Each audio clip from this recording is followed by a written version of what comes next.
Yes, guys, you know what time it is. It's your boy Jack at the Irish Hotspur, bringing you some familiar faces on this evening debate and panel show. And we're going to cover just a bit of news in the beginning. There have been some news that have happened since the last time we did go live. And then we're going to have a very, very quality sort of debate and discussion with kind of Richarlison being the main thing. We sort of have an expert maybe in the case of, I think, Marcelo, who, probably has a lot of, kind of opinions, I would imagine, on the guy, or at least maybe a different opinion than perhaps what we're used to. And it's not just going to be Richarlison, though, stuff, people. We do have other really good debate questions lined up. But without further ado, everybody, let's greet the Harris Army and the Flat Cap Army. Do make sure to smash that like button, though, while you're already in here. But actually, forgive my manners, everybody. Let's greet the panel. Forgot, everybody. So sorry. Marcelo, good to have you back, my man. How are we doing? And also switch kits by the looks of it. Yeah, good to be back. I thought, we're talking about Brazilian players. Might as well represent, give you that sauce, that extra flavor, that Needed. insight. Just glad to be here. Thank you, Jacko. Thank you for having me. And then Kuva to the bottom. How are we doing today, Kuva? Really well here. Thanks, Jack. Looking forward to this one. I haven't been on the stream with Marcelo before, so we'll see how that one goes. We'll see how it goes. It usually goes well, but you never know. You never know what he's bringing today. Wes, how we doing, Wes? Yeah, I'm good. Thank you for having me. Good to have you back, my man. Good to have you back. Everybody, Harris Army, welcome in the panelists. I think we got a good panel lined up today. Something very typical with the Irish Hotspur, as you do know. Moondog, though, celebrating 8 months. And as a Flat Cap member, and he's saying good evening, big up, Moondog. Thank you for actually welcoming in the panelists, my man. Absolute role model. He's saying, I'm sick of hearing we're preparing a bid. We started off well, and I can see this window passing us by. I'm pissed off with all, and I'm turning off the transfer talk. Kuva, I can see you nodding your head here, and Wes is nodding his head. Maybe what about Moondog's, comment here that, rings a bell? Yeah, well, I think he's in a growing number of people with the same sort of opinion. We're getting a little bit fed up of hearing the rumors, and we want to see the sort of the words bid accepted or rejected. No, so at least we know where we're going. Not, yeah, I mean, I can make an inquiry for players. It doesn't mean anything, does it? You can even, you can walk up to a restaurant and inquire, about, potentially getting, something off the menu. You're absolutely right, my man. Sorry, Wes, what were you going to say? Oh no, you're good. But yeah, I think I agree with Kuva. Like, yeah, it's starting to like I don't even like the whole, and I know we're gonna get into it about the whole. We just took out 100 mil out of the 150. Why are we just doing that now when that should have already been in the play already? So it's getting a little worrying. I'm not all the way there yet because we still got 2 more months of transfer window. But we're getting closer and closer to when the team has to go to Korea, and I think that's why some tempers for some fans are flaring. I mean, the impatience is starting to become validated, I must say, because, 2 weeks pretty much left. And I must say it'd be tough to get, a lot of transfers done in that time period. But we'll see how the Don is going to start cooking. I imagine he's just taking a bit of a break. Then the plates are just going to come thick and fast, everybody. But big up, Moondog. So many in the house right now, 100, over 100. And we're not even 10 minutes in. Smash that like in the house, button. Everybody. Thank you, Marcelo. Tell them what to do, brother. Smash that like button. And everybody, I'm just going to try to get to all your names as quickly as possible, especially the members in the house. But I do kind of, want to get to the news. We have a lot to discuss today. And I'm going to continue to try to get your comments up on screen, everybody. But we have so many already in the house. We have Mick Hermelach, of course. Good to see you, Mick. Tottenham Gold, same for me. I'd love to see Richarlison at Spurs. Just go and get him. I completely agree to Dermot. Honestly, when you have this much money to play with as well, is always in the house. Absolute legend, Zoe. Good to see you. Tequila 316. Hopefully not too many big ups, because this guy at one stage, I think, was actually, almost playing a bit of a drinking game with the big ups, and I don't think it ended well for him. So Tequila, hopefully we're not doing that this Sunday evening. Big up, though, my man. Good to see you. Zoe, good to see you. Dan, always good. He's saying big up to David and Jack and the other stand-in presenters. Lots of content coming our way lately. Keep it up, guys. Absolutely, Dan, especially while David is, kind of taking care of the Outlad. Honestly, I'd say he should win Son of the Year award, because that guy does so much for the Outlad. Honestly, better son than I would say even I am at times. David is, and it's just, taking him out for a good weekend. He'll be back, I believe, Monday or Tuesday night. Dan, but honestly, I think we're going to try to get you the content out there as much as possible, especially while David is gone, just to make him a bit jealous, Big up, Adrian. Good to see you. Sue Smith's in the house, the absolute diamond, like Brian likes to say. Chris, good to see you. Says big up, everyone. Rob Coyne, my man. We have Red in the house. We also have, I believe, lots of people in here. Mary W., good to see you, Mary. Patrick Slater, thank you. Big up, everyone. Big up. John Stokes, always good to see you. Tempest Fugit, RAI, love that comment earlier the other day. RAI, I think in the Irish Hotspur. Paul Markey, good to see you, Paul. And he says he splits opinions because in reality, he's worth 25 million, not the silly figures being quoted. Speak with your chest, Paul. Love it, my man. JC in the house, good to see you. Ricky Nato, Jammy Git, just making sure. I know I'm going to be missing some people, and it's already refreshed on my chat. So many in the house. Ian Ferguson, I think I saw your name. Good to see you. Dean Webb, just good to see you as well, my man. Going to read that comment later. Derek Smith, always good to have you. Chris Ackenbar, of course, the Tottenham one. But yes, everybody, let's just get into it. We're just going to break down a bit of news, get you kind of the panelists going, get them kind of warmed up and everything. But do smash that like button while you're here, everybody. And if you feel like you have an opinion on these sort of kind of quick news updates, feel free to get your comments in. I'm going to continue to put them up on screen. But yeah, everybody, just a quick little kind of news update, just so we maybe kind of don't ignore maybe what's kind of happening in the Tottenham universe. But first, we are going to talk about how Spurs have made an inquiry for Josko Gvardiol. And according to French journalist, I'm not sure why a French journalist is having, kind of the inside, cue on this one, but Nabil Gillette is saying Tottenham are hoping to sign Gvardiol after making inquiries with Leipzig about the possibility of a transfer. Marcelo, you might know what I mean by this reference. You know how, the police, they need those clickbaits or they need those quota when it comes to, tickets and whatnot. Is this, like a clickbait sort of quota, do you think, for a journalist here? He's just got to get his clicks, per month, and he's probably just running a bit short.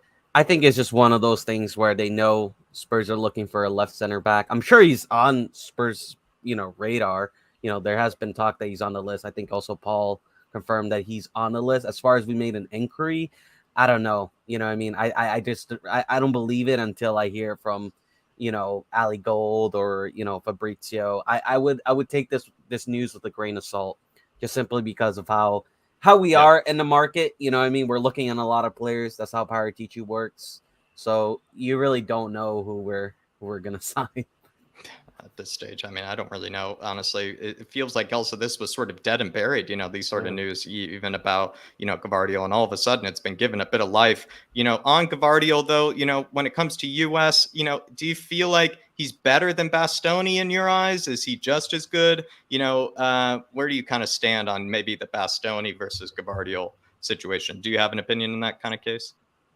I don't have a whole opinion because I haven't seen much of Gvardiol, to be honest with you. But I've of course heard his name, of course, thrown out there, especially in transfer talk with Spurs. And I'm sure he's one of the targets, like as a backup, which we're probably going to need, because I don't feel like, the Bastoni thing is really going to happen at this point in stage now. If it does, it's going to be like much later in the window kind of thing.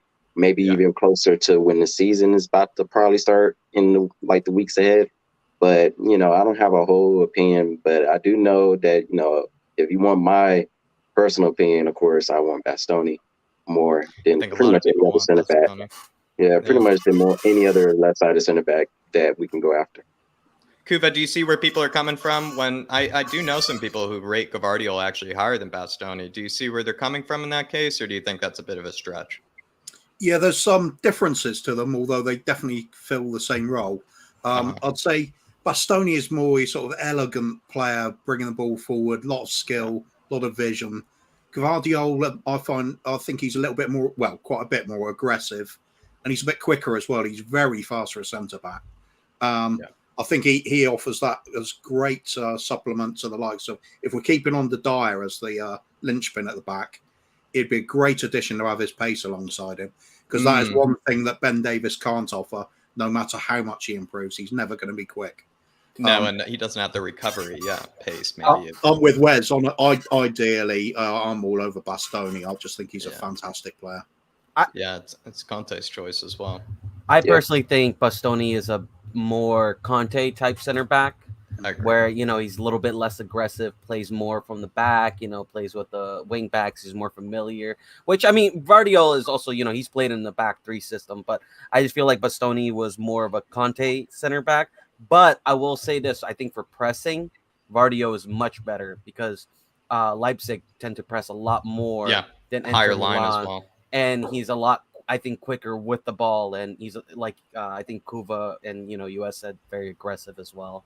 So he definitely adds something to the team, and he's definitely quality. So definitely. Yeah. But the problem is like Moondog is saying here with the super chat, who ain't we inquired about? I'm surprised haven't we've been he's surprised he hasn't even been linked, with the club.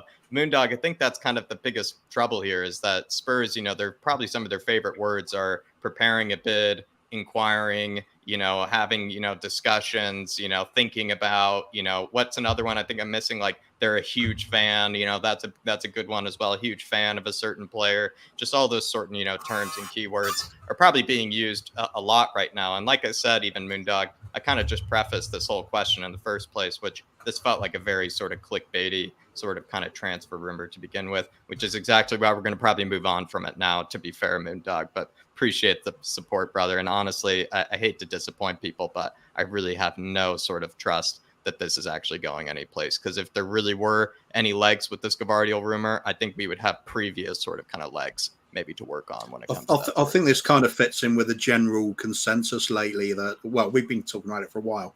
It's lazy journalism. Right. I swear half of these people, they just wake up in the morning, flick their computer on, turn the phone on, look at their phone. Oh, sorry, I've just... Speaking Gavardiol's on the phone,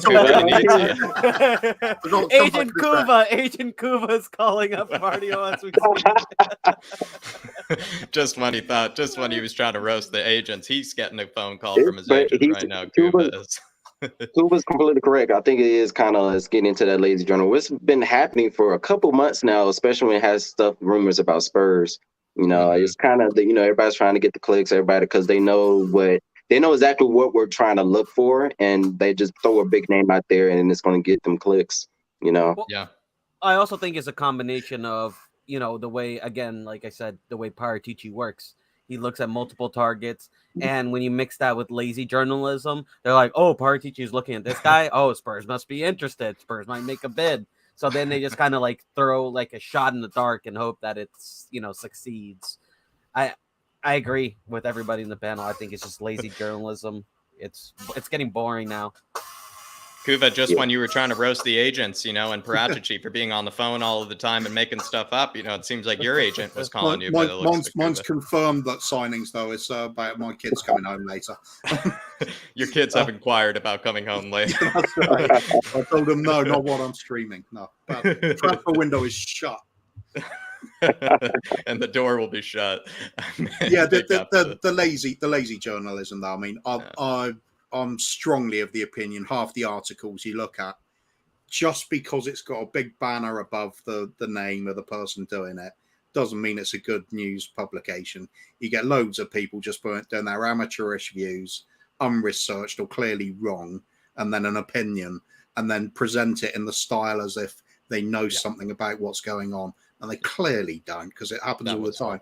They're just wrong all the time. So, like Bob Spur would like to say, wait until they hold up the shirt.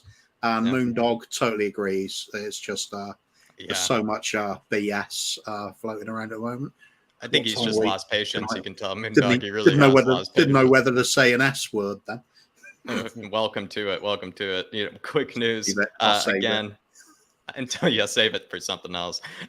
Quick news: Antonio Conte wants Hakan Çalhanoğlu, which is one of the best names always to say in world football. But when it comes to Hakan Çalhanoğlu, again, this is sort of something that I think might be a bit of lazy journalism here, everybody, because similar sort of to Gavardiol, where he just moved, I believe, to Inter Milan this last season. In fact, moved from AC Milan to Inter Milan. For him to then all of a sudden then switch clubs again, I mean, that would be almost like musical chairs, I feel like, for a player to do that. And he just finished a really good season over in the Serie A. He had 7 goals and 12 assists. And honestly, for me, he also is just one of those players that I feel like he's just going to stick around in the Serie A, seems to be enjoying it. Recently, though, had some words to, disrespect Zlatan, which I'm not really the biggest fan of.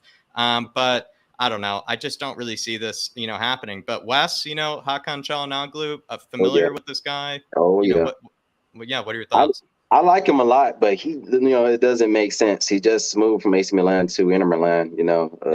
He's one of those type of players, a lot like Bastoni and some other players that they're pretty much very comfortable in Serie A, which I'm seeing a lot of players. You know, I think that just tells you how better Serie A is starting to get again. Because, you know, before they were kind of going downhill just like a decade or so ago. And now, you know, you're seeing a lot of players wanting to stay instead of trying to leave. And he's one of those players, and he's just had an incredible season. I don't really see why he would move now when he only played one season for Inter, but he plays so well as well. It makes no sense, really. Free But kick he's a great player, specialist. though. Good player, Free though. kick specialist, you know, maybe that could be interesting. Perhaps that's part of the reason we're looking at him. Kuva, Hakan, you know, fan of his. I must say, though, recently had some not so nice words for Zlatan, which does not rub me the right way, I would tell you. No, you'd never argue with Zlatan. That's essentially what his quotes were. His quotes were very sarcastic about Zlatan. He'll come back at you some way. It's a difficult one because logically, he's been there one season. It seems unlikely he'd move. But the more you think about it, could he be tempted with a move to the Premiership because he's, 29 now? Something like that? Yeah, I think he's turning 29, 28. You might be right. Yeah. Would he fancy that before his career's up? He might. Potentially. And he does fit a few of the criteria we're looking for. He would be a backup to Sonny on the left wing when needed, because he has played that role. It's another one with versatility. But then he's been turned into a box-to-box player with a really attacking sort of edge to it. That could be exactly the sort of player Conte might want in there. That would negate the fact we're not going for Ericsson. Free kick specialist is an understatement, because for me, he's one of the best in the business at free kicks. That's probably true. Any range, any angle.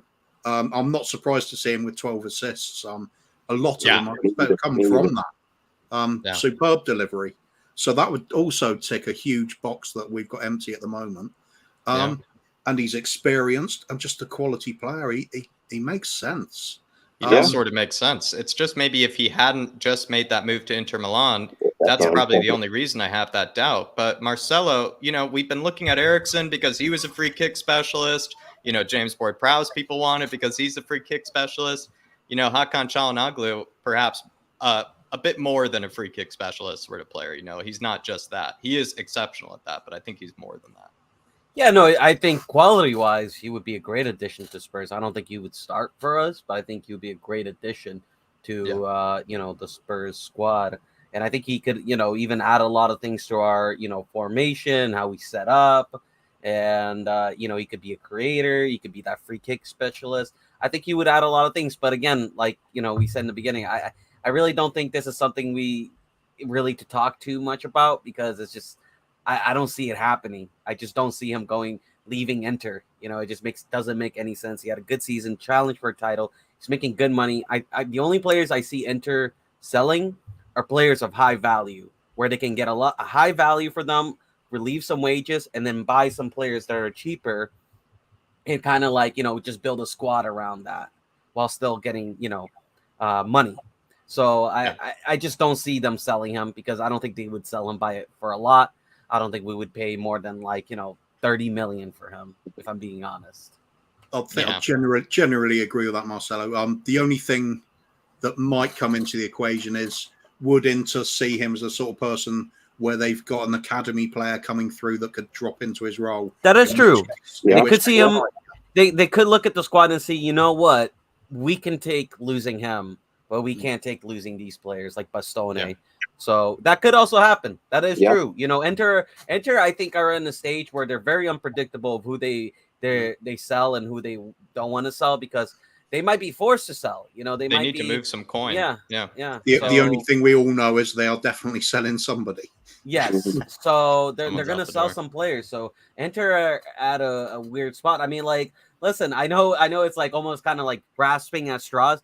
I know Bastone wants to stay at Inter, but you never even know. They have to make a 60 million, net spend. They have to make 60 million, and that's going to be hard if they want to get players. And perhaps there could be some truth in them trying to sell him for 30, 40 million now, rather than 2 years' time where he's turned 31 on a free, and he's very little value. Yeah, free agent even. Yeah, you're right. Yeah, you're probably My right. thing is, and now it's becoming a thing that we're just like what Marcelo was saying, we're picking at straws, pretty much just grasping at any inner. We look like we're getting linked to every inner Milan player in their whole roster now. Yeah, which I is think kinda, this Inter Milan raid. I'm just waiting for us to finally cover the last guy on the we might whole as well, Inter Milan we squad might as sheet. well, like Spurs, like Spurs might as well like announce an alliance with Inter Milan as much players are like trying to get linked to with them. Make a business proposition with it. It's getting a bit disrespectful. It's almost like, we're going to take the tea lady as well, from Inter. Quick news. Again, Ndombele, supposedly news last night came out from, I think a Turkish source that he is headed to Galatasaray. These news have not really been, substantiated, by Football London or by, Ali Gold or anything. So it's still maybe up in the air. Just wanted to get quick thoughts from each of you guys. And just how do you maybe I'll start with Kuva because I think we'll have a good metaphor for this or something. How do you see maybe Tanguy Ndombele doing in, let's say, an Istanbul derby, Kuva? He still remains this unknown quantity, doesn't he? We know he could do something, but we've also seen that he regularly chooses not to. So the most passionate Istanbul fan base in the world. If those fans turn on him, he'll be running then, I'll tell you that. That's what I imagine. There's kind of a bit of traction with it because in the past, some of the Turkish sides have had a habit of scooping up some of these players that have gone out of favour and then sort of turn their career about to their level rather than back up to where they were in the first place. It's possible at the moment. I think anybody that's making any sort of offer just say yes. Yeah, I agree. Wes, have you seen the Turkish derby, kind of scenes before? I mean, they take their football very seriously over there. So they take it to a whole nother level, especially in Istanbul. Like, yeah. How do you see him faring in one of those derbies? Because there are lots of red cards flying around. Big challenges. One thing we know about Ndombele, even when he was on loan, that he plays big on the bigger games. Just that on the normal games, the one where you're not going against anybody, he goes to the corner. And I think we pretty much say yes to anything. If a team wants to play real money for him, so be it. We're trying to get rid of him at all costs and get some type of profit from him. So if it makes sense for him to kind of go to a league like that, and maybe he does well and goes back to France or Germany or something like that and goes play, and that could be like a stepping stone for him to kind of revitalize his career. But if he doesn't play good, those fans don't really play around, and it's becoming more of a thing for the Turkish league to be getting Premier League players that fell out of the thing. I think the most recent one that I think all of us come to mind is being enemies is Mesut Ozil, went over.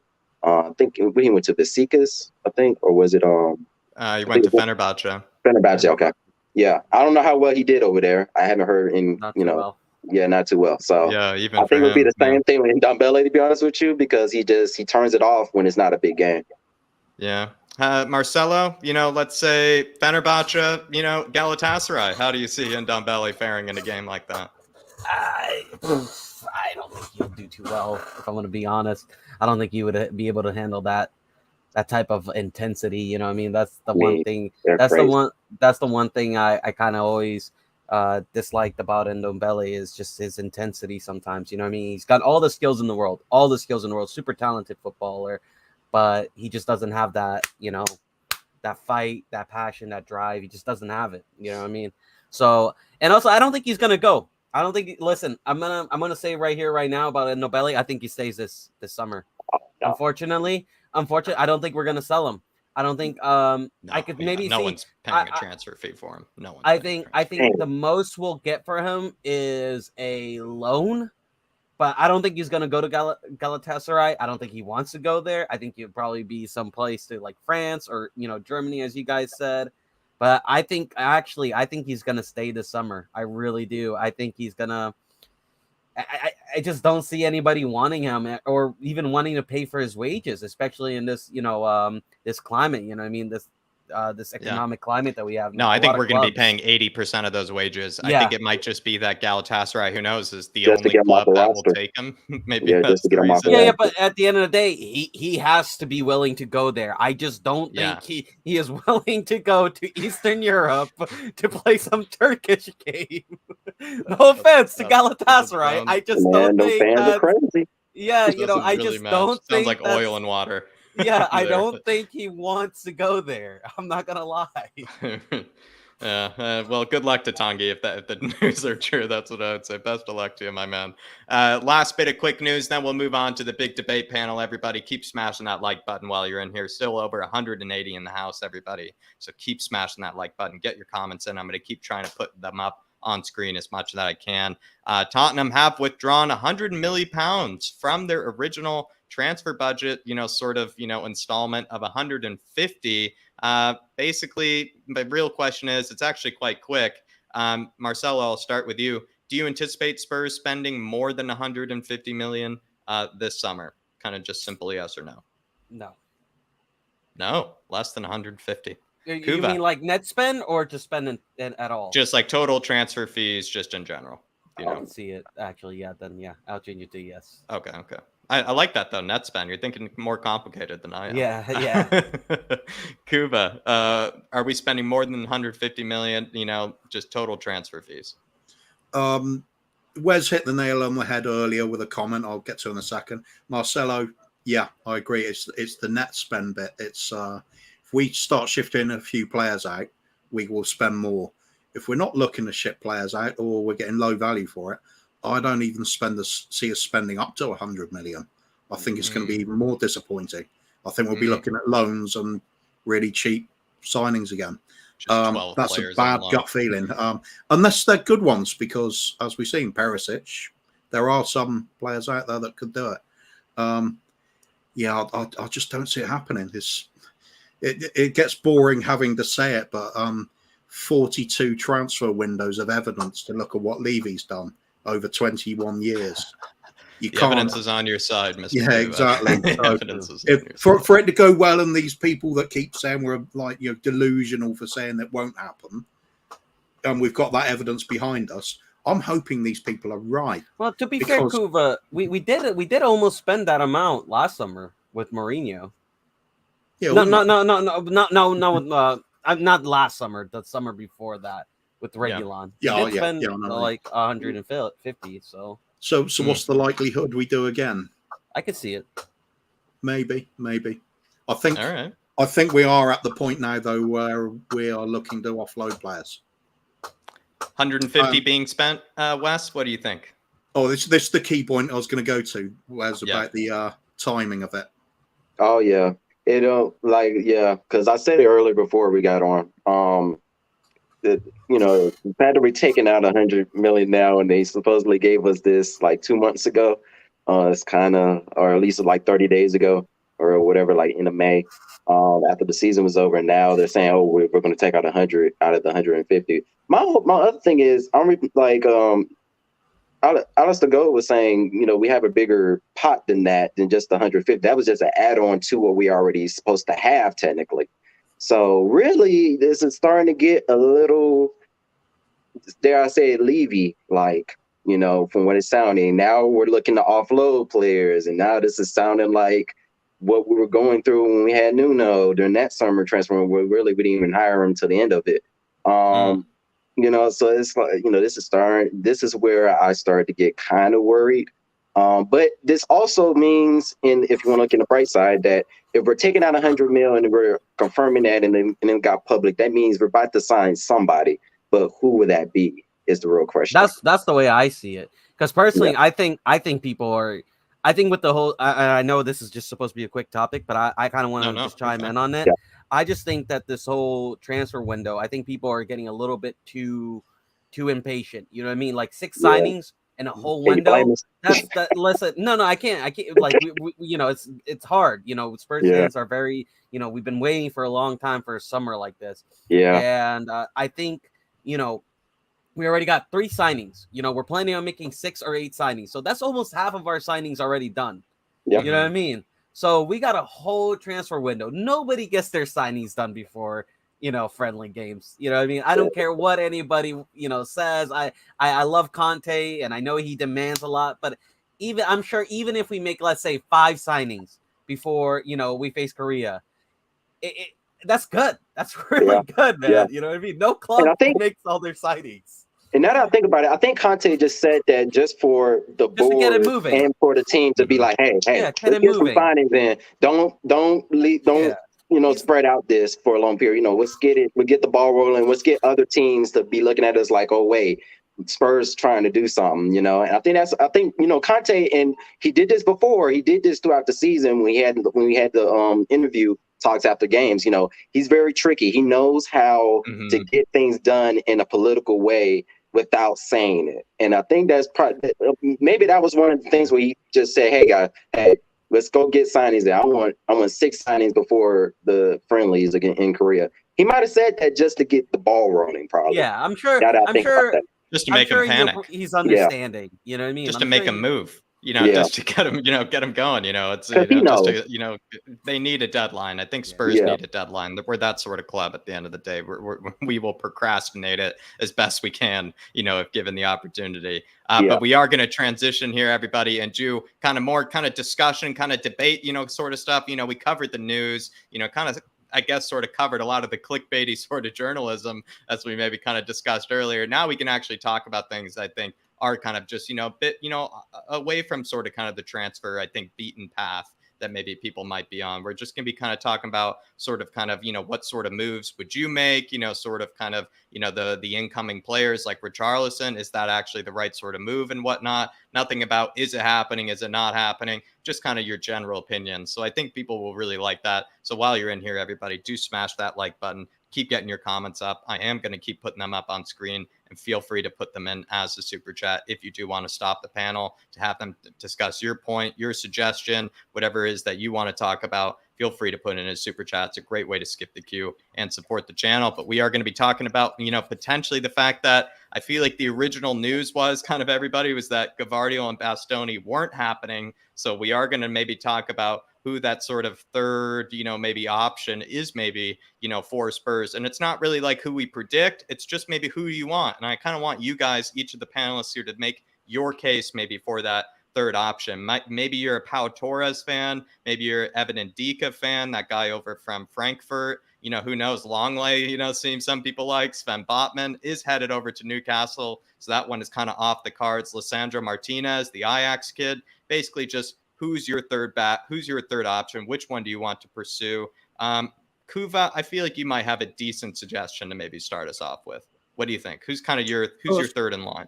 First part from what he just said there, wouldn't it be funny if it turned out that we hijacked the Sven Botman move from Newcastle when they're the ones with all the money? Newcastle of all clubs as well to hijack. That would be pretty crazy. Bold. I think we've got to sort of appreciate what sort of player we want to sign, and as we've been identifying it's a Bastoni type that Conte wants for that system, the left-sided centre back.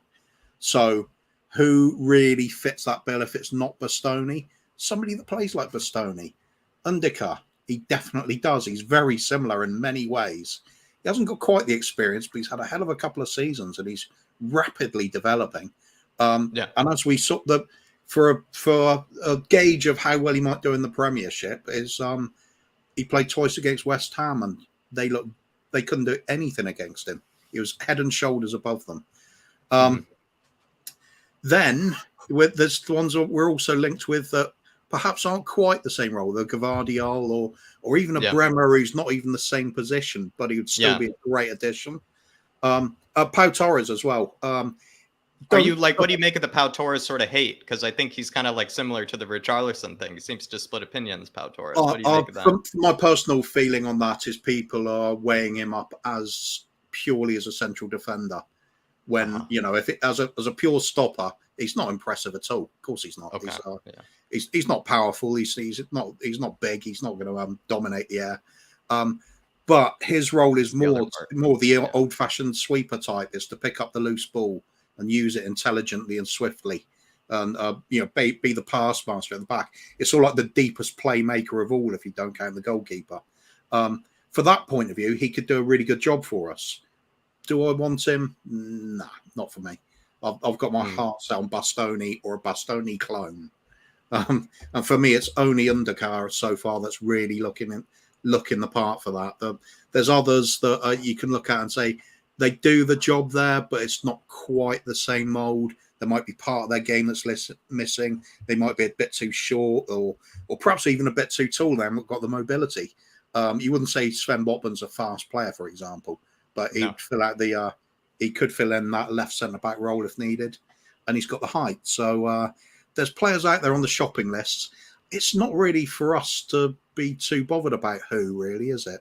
It's more. Yeah, it's just maybe who would you be most excited about, is I guess who I'm asking. You know, who would be, you know, who would turn you into, who would make you giddy, you know, Kuva, you know, who's going to get you out of the chair, maybe, you know, essentially. And it sounds like maybe it's Evan Ndika by the looks of it, potentially. That would be kind of the, the secret option there. For me, that'd be a really intelligent signing. He's young, he's improving rapidly, and he has got a little bit of a track record showing he can make it against Premiership players. So yeah, he's gone through to win the Europa Cup, and he was an integral part of that side. So yeah, yes, and of course the other bit is he is used to playing with Kostic as a flying wing back.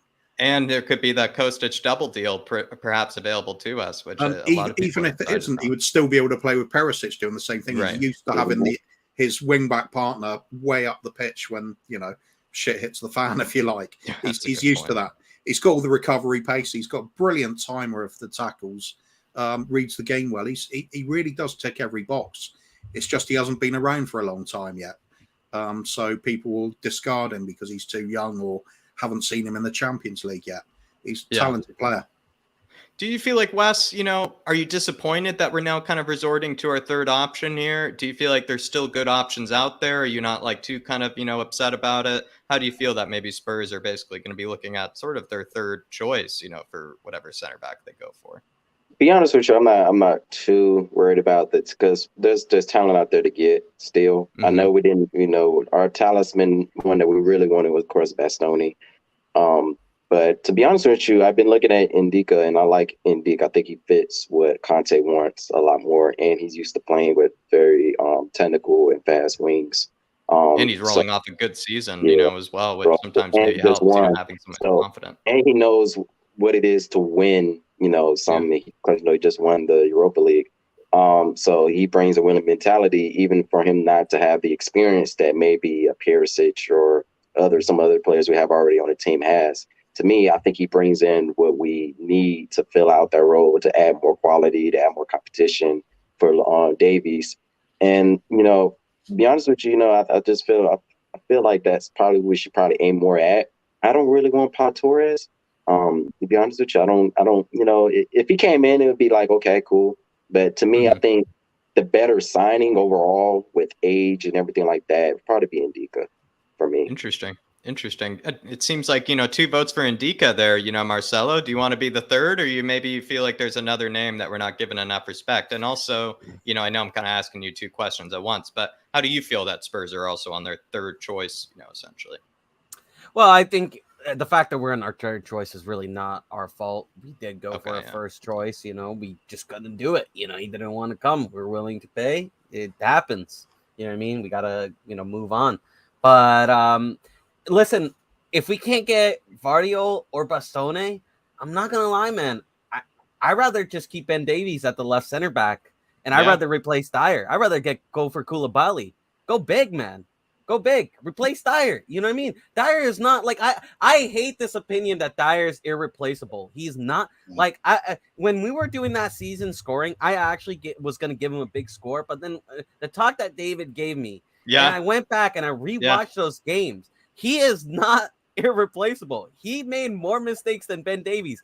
I think Dier is more. If you look at the stats, if you look at the games, he's more of a problem than Ben Davies. Ben Davies was phenomenal last season.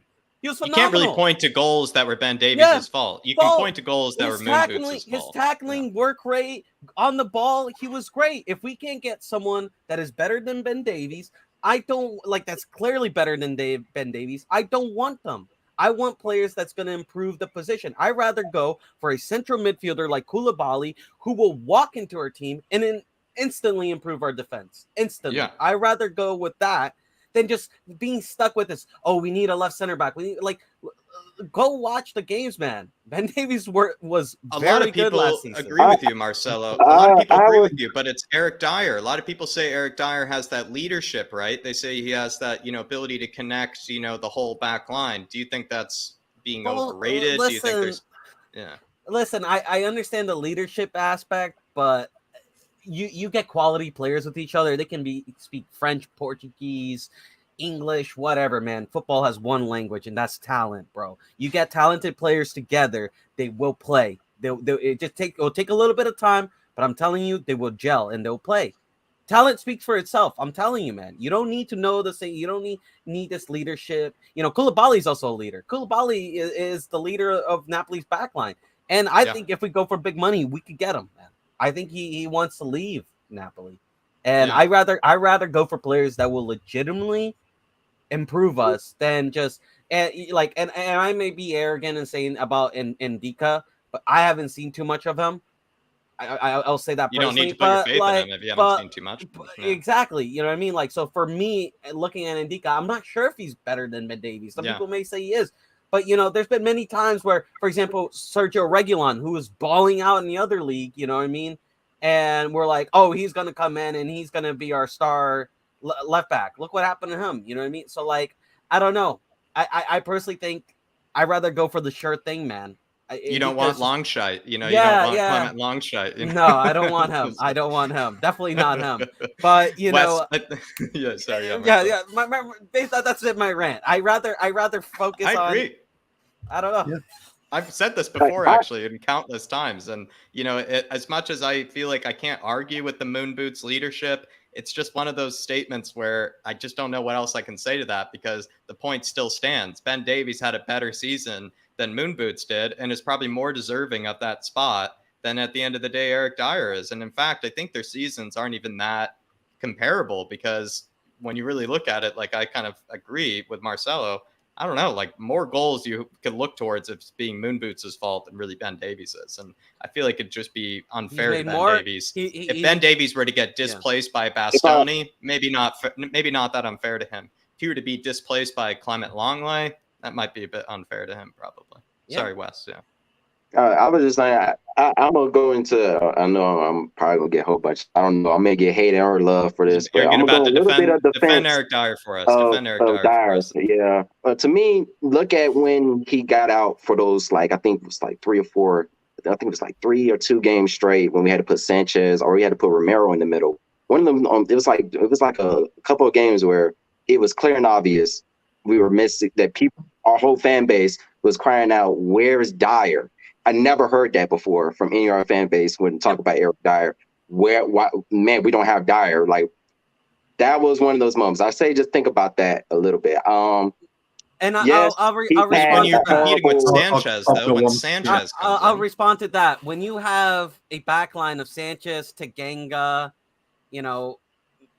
it's not going to be good, man. You know what I mean? You can throw there, like, obviously Eric Dier would, we would want Eric Dier back because they're just not that good. You know what I mean? But I'm sure if Koulibaly was there and that back line, nobody would be saying, "Oh, let's bring Eric Dier back. Let's bring Eric Dier." I'm telling you, man, have him as a backup though. That would be, he'll still be great at the rotation. Remember, we're trying to build off of more talent than what we already have, but also keep our back. Like, even if I'm not saying he's irreplaceable. Oh, like, Eric Dier is irreplaceable. I'm not saying that. I agree with you that we can get somebody better than him. Of course, it is, of course, somebody better than him. There's like 10, 15, 30 players better than Eric Dier, but he has improved this season in this Conte system. And I'm gonna say again, like I did on another on one of our last streams, every coach that has went through us these last 2 years have always put Eric Dier right at the starting lineup with no doubt.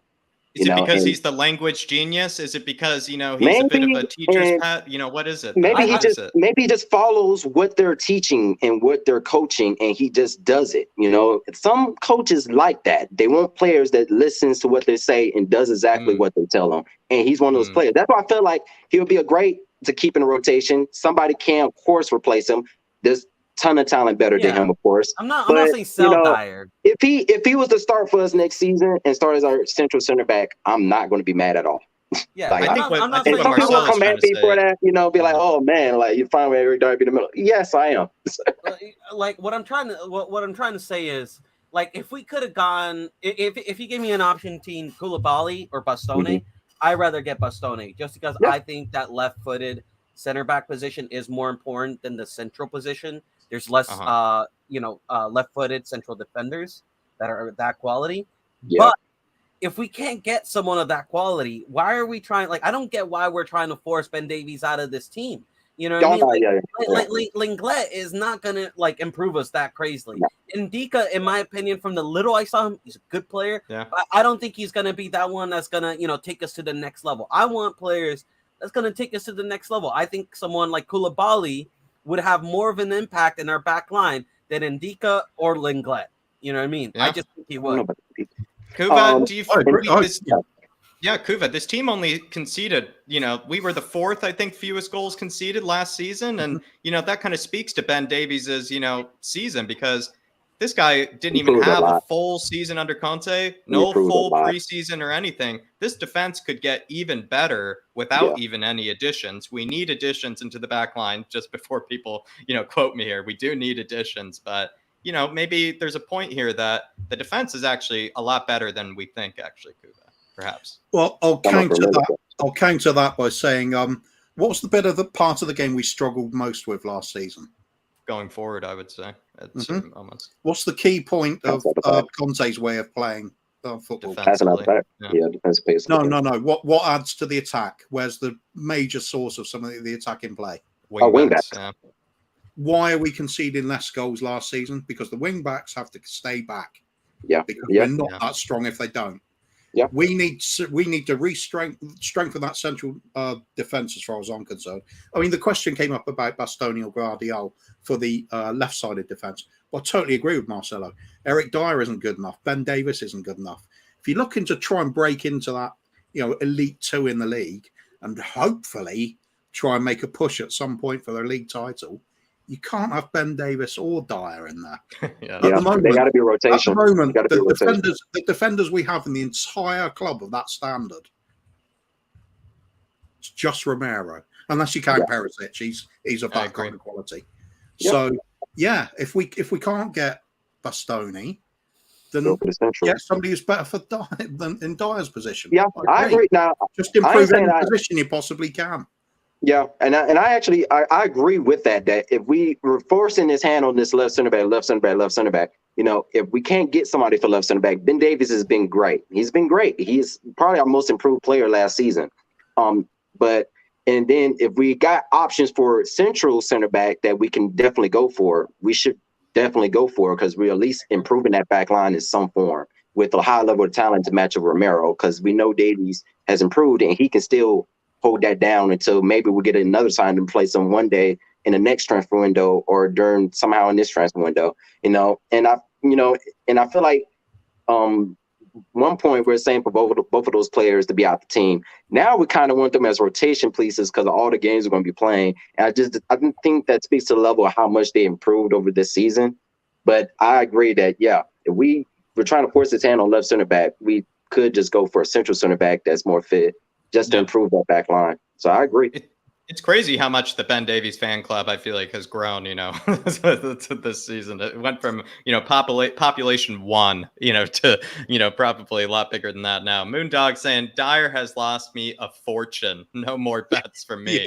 Another problem with Moon Boots, Mr. Moondog, is that Eric Dyer never scores. Like, the only way he's going to score is through a free kick. He never scores through, set pieces from a header. You never see him, flying in, Sanchez with his big forehead, especially with that big head of his. You feel like he would get, a few more goals, but he really doesn't. In fact, Ben Davies was more of a threat for us.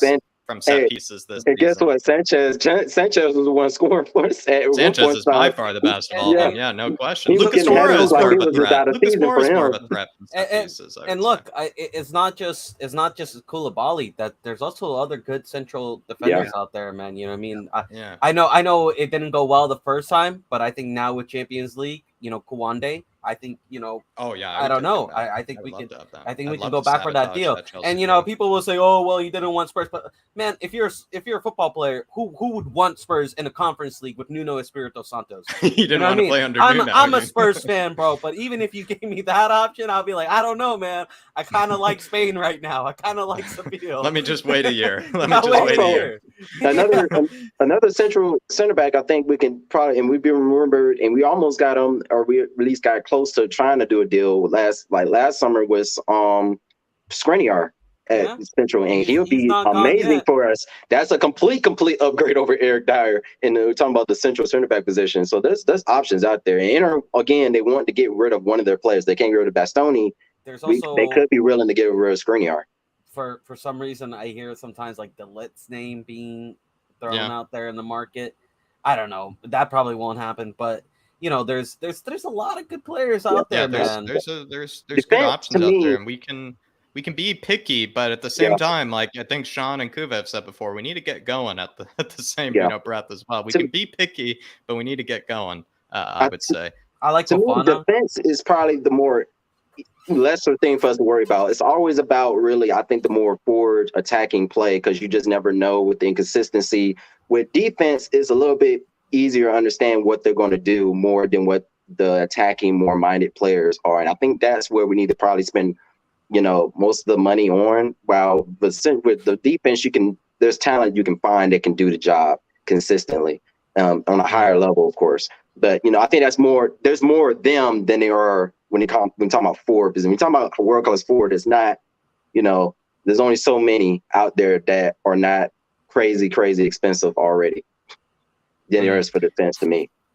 DG saying, sorry, I had to super chat the questioning of Ndombele not being bought topic the other day. I think what he actually means here is that he's in more or less, I believe, the boat that Ndombele is not going to be bought. He seemed like, in fact, we're kind of relegated to probably, I even put this the other day, almost loaning him to death, essentially, until that contract just runs out, or basically maybe loan him for a season and a half until it seems feasible, DG, to rip up the contract, similar to how you did with Serge Aurier. The issue is right now is that if you rip up that contract, you're practically handing him like $33 million check or whatever it is, straight to his face. You're doing that anyway, though, aren't you? Yeah, I guess you're doing it inevitably. So would you rather do it right away? Would you rather do it I'd rather over an rip up extended the period of contract, time? rip up the contract and post it to him.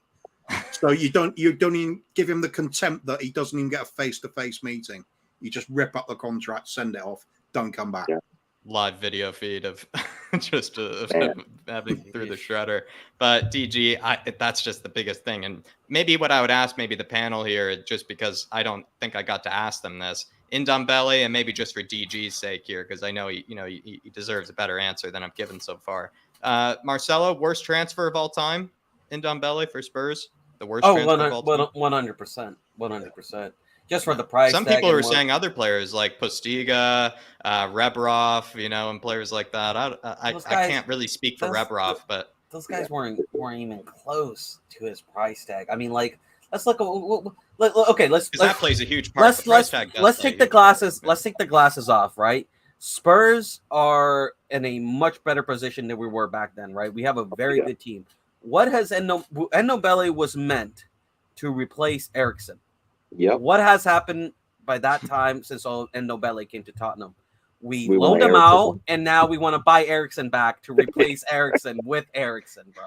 That's how bad he was. Don't get it twisted. And when we talk about potential, he has all the potential in the world, but potential does not matter, man. It's about doing it. It's about going out there and doing it. And the guy never did it for 3 seasons with Spurs. He never had one really good consistent season.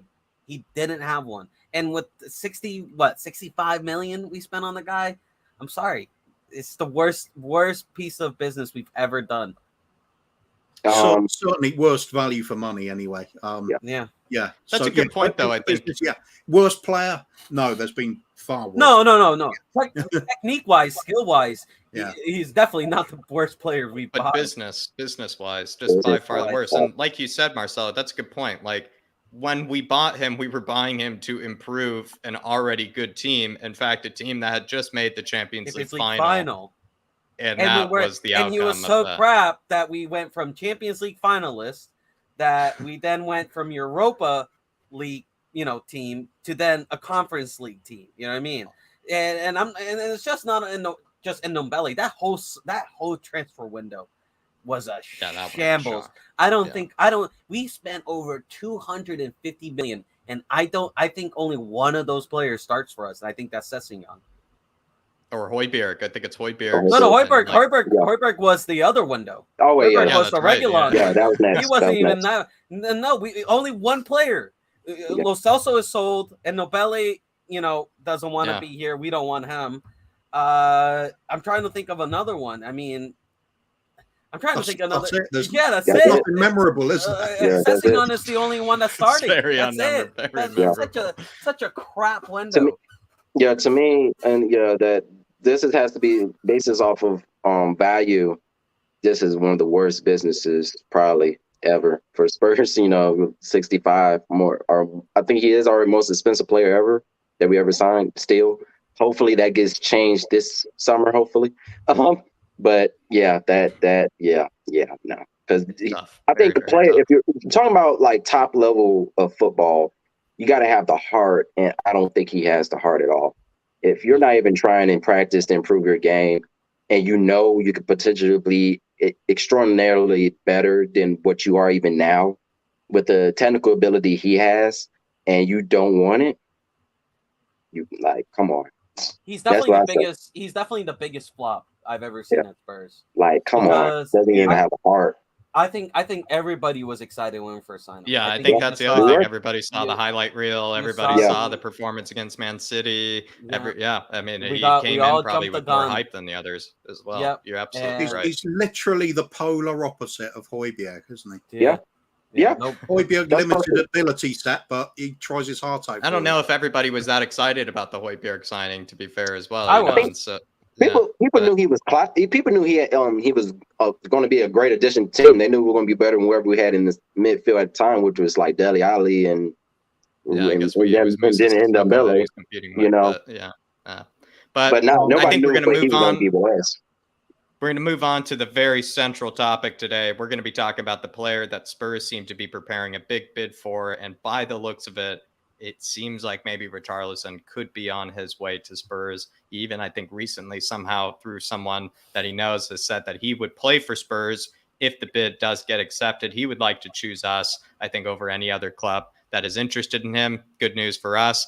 But I kind of thought, because when it comes to kind of Richarlison, the big kind of flavor of the week sort of theme, everybody has been Rafinha versus Richarlison. But I feel like the one thing I've noticed is everybody seems to universally rate Rafinha, but Richarlison happens to be the guy that really does, split some opinions. And it seems like while others hate him, and think he's a total hothead, there are some that think, he's completely underrated and, not shown, enough respect. So I just maybe want to start with maybe you here, kind of, Marcelo. Where does, maybe not really, don't give your opinion as much on Richarlison. Just kind of, the answer to the question really is, where do you think this split comes from? Why do you think he splits opinions? It's simple. He's a very, and don't take this in the wrong way, but he's a very South American footballer. He will get in your skin.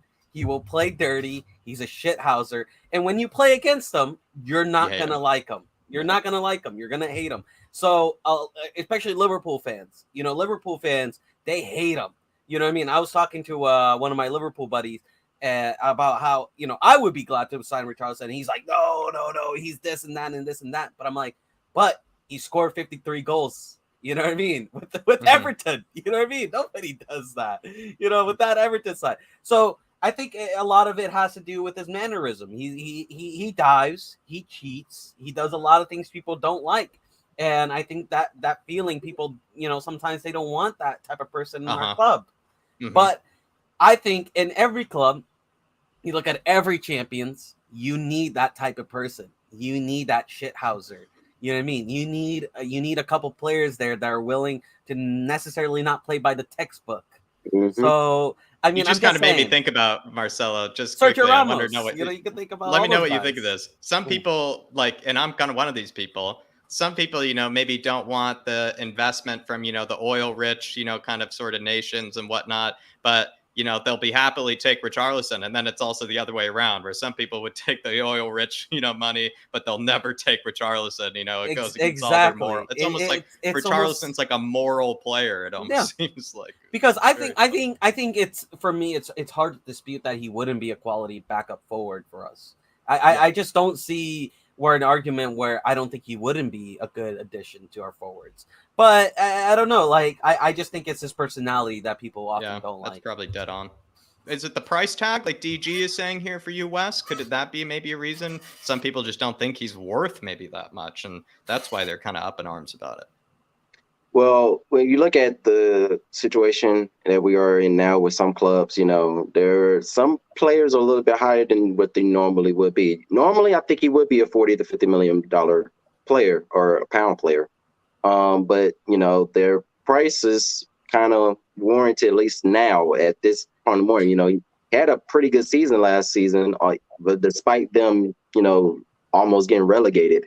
And I think the whole shithousery thing, I think he does what he feels can help the team win or change momentum for his team. And you always need a player like that when you're trying to go after trophies. I said this on one of the other streams last week or the week before. Richarlison is one of those players you kind of have to have on a team. Well, someone who's not really going to go by the books all the time, somebody who's just going to fight for the badge, fight in every single game, and do whatever he has to do to try to change momentum to go in our favor. And he's one of those players that can do that. I think him subbing in and just thinking he could be like that star substitute that we could just bring in the game where things are like looking kind of low, and he'll bring up the energy and he'll start doing stuff to trying to kind of get the side think, okay, hey guys, let's do this.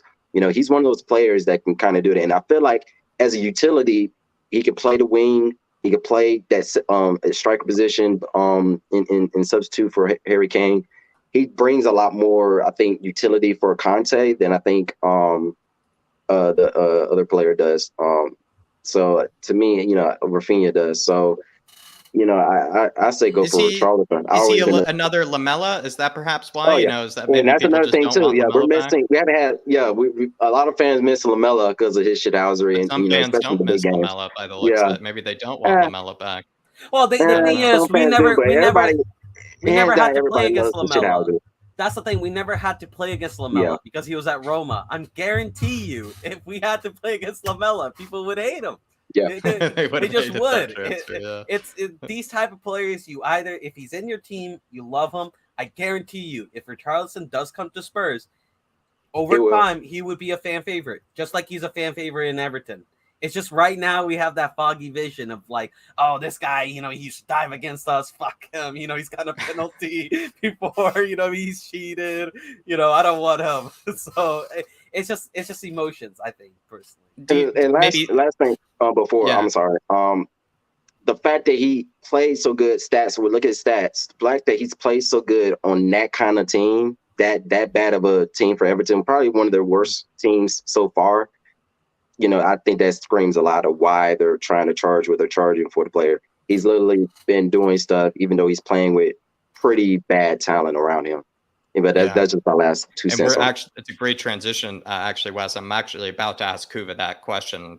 Good point there, my man. And Ben Kaufman in here with the super chat saying, if you smell what the cow is brewing, big up, Ben Kaufman. Good to see you, my man. Good to see you in the house. Thank you for joining us. Thank you for the support, everybody. Keep getting in those comments. I'm going to keep putting them up on screen. Hit that like button while you're in here, and then feel free to put in a super chat if you do want the panel to discuss what you have to say. But Kuva, I think he kind of transitioned us quite well there, maybe Wes. And I do want to kind of maybe ask the question of, maybe kind of what I actually have, on the thumbnail, sort of here, which is, sorry, let me bring that down. Is Richarlison underrated, maybe? Because when you do kind of look at his whole career, Kuva, he is one of those players that hasn't played for Real Madrid. He hasn't played for Man City. He's played for Watford and Everton. And these are some pretty mediocre sides. And I think I'm being quite kind, to them by calling them, some mediocre sides. He hasn't ever played, with really world-class players alongside him. He's pretty much played with mostly dross,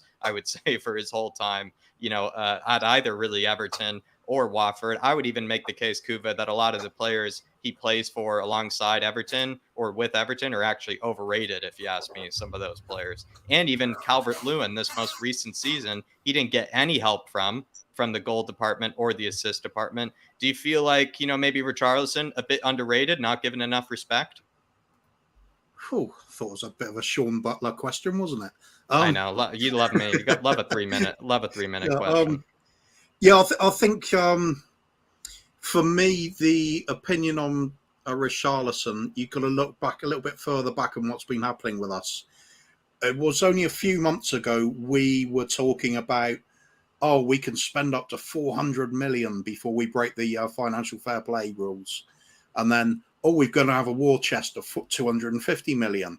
Then, war chest of 150 million. And then, only 100 million of the 150 million's coming. Meanwhile, the quality of players we're linked with is dropping as well. It was Vlahovic. Then it's who's the other Inter? No, the one forward at Inter. Lautaro? Martinez. Martinez. Yeah, Martinez. We're linked with him. Then the level drops again. We've only got 100 million. How are we going to be able to get everybody we need? We might have to spend a bit less money there. Then it's Richarlison. Well, he kind of fits the bill.